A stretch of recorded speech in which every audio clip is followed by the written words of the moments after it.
नमस्ते दोस्तों, welcome back to my YouTube channel.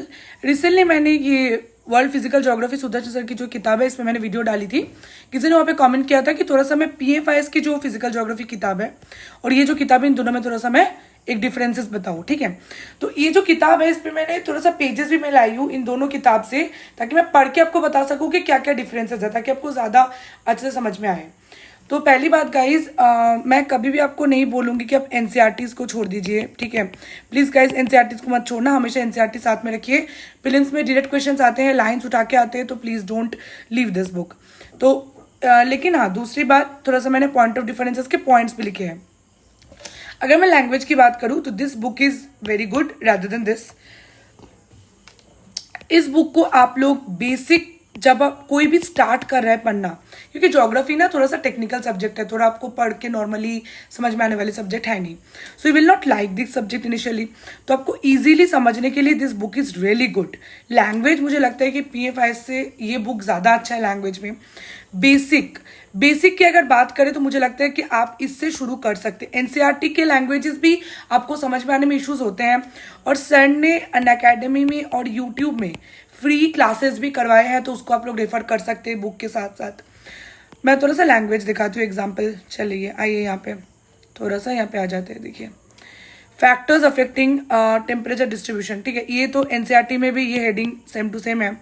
चलिए आते हैं यहाँ पे। Areas near the equator receive direct solar radiation throughout the year, resulting in high temperatures. In contrast, regions which are close to poles receive slanting rays of sun which spread over large area. ये guys, अगर आप ये language थोड़ा सा पढ़े, आपको खुद भी समझ में आएगा। It is written in a very easy language, okay. ये आप देखिए थोड़ा सा।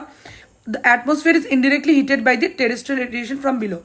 ये तो हमारा मतलब प्रीवियस क्वेश्चन है, ये टेरेस्ट्रियल रेडिएशन, ठीक है। ये वाला हमारा प्रीवियस क्वेश्चन है, तो आप लोग देख सकते हैं। चलिए और भी थोड़ा सा देख लेते हैं। यहाँ पे देखिए लिखे economic development in Siberian region. तो ये जो चीज़ें हैं, तो आपको ये मेंस में भी हेल्प करता है।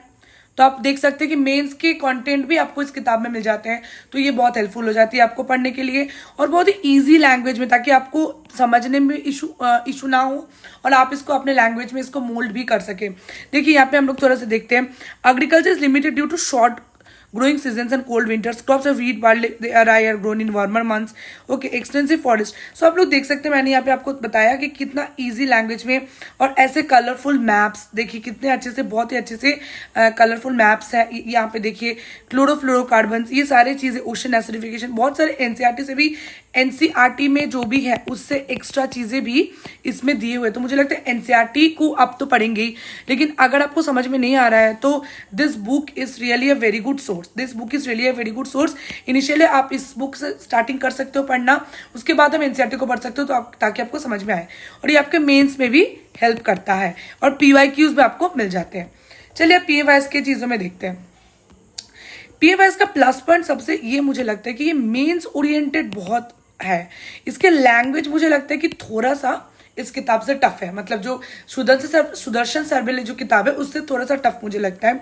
अगर आप पहले ही पढ़ना शुरू करें, जैसे how this properties of P and S waves help in determining the earth's interior, ठीक है। Reflection causes waves to rebound whereas refraction makes waves move in different directions. अगर आप देखिए यहाँ पे एक प्लस पॉइंट है इस बुक में कि आपको सारी चीज़ें पॉइंट वाइज मिल जाते हैं, एकदम शॉर्ट पॉइंट। लेकिन शॉर्ट पॉइंट आपको मेंस के आंसर राइटिंग में हेल्प करते हैं, लेकिन समझने में कभी कभी आपको इशू हो सकते हैं, और अगर आप चीज़ें समझेंगे नहीं तो आपको आंसर्स करने में प्रॉब्लम लग सकते हैं। तो अगर आप इस बुक को रेफर करते भी तो मुझे लगता है कि बहुत बाद में रेफर कर सकते हो। पहले आप सुदर्शन सर का किताब पढ़ लो, वहाँ से बेसिक समझ लो, ज्योग्राफी पूरा का पूरा समझ लो, डायग्राम्स देख लो। अगर उसके बाद आपको कहीं कोई टॉपिक्स में ज़रूरत पड़े, तब आप इस PFIS के जो बुक्स है इसको आप लोग रेफर कर सकते हो। ये भी बहुत ज़्यादा, मुझे इसके जो लाइंस है, बहुत सारे लाइंस NCERT से ही लिए हुए हैं, तो बहुत ज़्यादा NCERT ओरिएंटेड भी ये है।